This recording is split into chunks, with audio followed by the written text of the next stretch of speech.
সোমবার চট্টগ্রামে নির্বাচনী জনসভায় মুক্তিযুদ্ধে এলডিপি চেয়ারম্যান কর্নেল অলি আহমেদের অবদান স্পষ্ট করতে গিয়ে জামায়াতে ইসলামের আমিরের বক্তব্য ঘিরে শুরু হয়েছে তোলপাড়। তাদের কল্পনার যে বাংলাদেশটার জন্য তারা যুদ্ধ করার আগে বলেছিলেন উই রিভল্ট, পাকিস্তান বাহিনীকে লাল চোখ দেখিয়ে যারা বলেছিলেন আমরা তোমাদের বিরুদ্ধে বিদ্রোহ করলাম। কর্মী সমর্থক ডাক্তার শফিকুর রহমানের বক্তব্যে স্বাধীনতার ঘোষক হিসেবে জিয়াউর রহমানের পরিবর্তে কর্নেল অলিকে প্রতিষ্ঠিত করার চেষ্টা দেখছে বিএনপি। রাজধানী গুলশানে সংবাদ সম্মেলনে দলটির নির্বাচন পরিচালনা কমিটির মুখপাত্র মাহাদি আমিনের অভিযোগ, ইতিহাস বিকৃত করে বয়ান তৈরির চেষ্টা করছে স্বাধীনতা বিরোধীরা। তিনি যদি নিজেই ইতিহাস বিকৃতিতে কোনো বয়ান তৈরি করতে চান, দেশের মানুষ তাতে স্বাভাবিকভাবেই স্তব্ধ।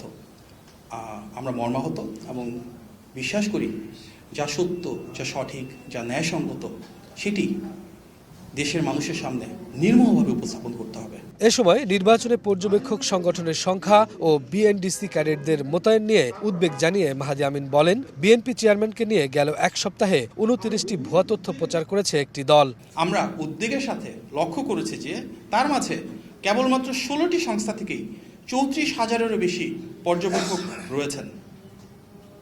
কয়েকটি সংস্থার নেতৃত্ব পর্যায়ে একটি বিশেষ রাজনৈতিক দলের সদস্যরা রয়েছেন, যেটি অনাকাঙ্ক্ষিত। নির্বাচনের দিন কোনো অসৎ উদ্দেশ্যে এদের একটি অংশকে ব্যবহার করা হতে পারে বলে আমরা আশঙ্কা প্রকাশ করছি। বুধবার তারেক রহমান নির্বাচনী প্রচারণায় অংশ নিতে আকাশপথে বরিশাল ও ফরিদপুর যাবেন বলেও জানান মাহাদি আমিন। রাজেন্দ্র কলেজ মাঠে শফিকুজ্জামান রুবেল, সময় সংবাদ, ঢাকা। রোগ জীবাণু সব জায়গায়, সারাদিন সাবধানে।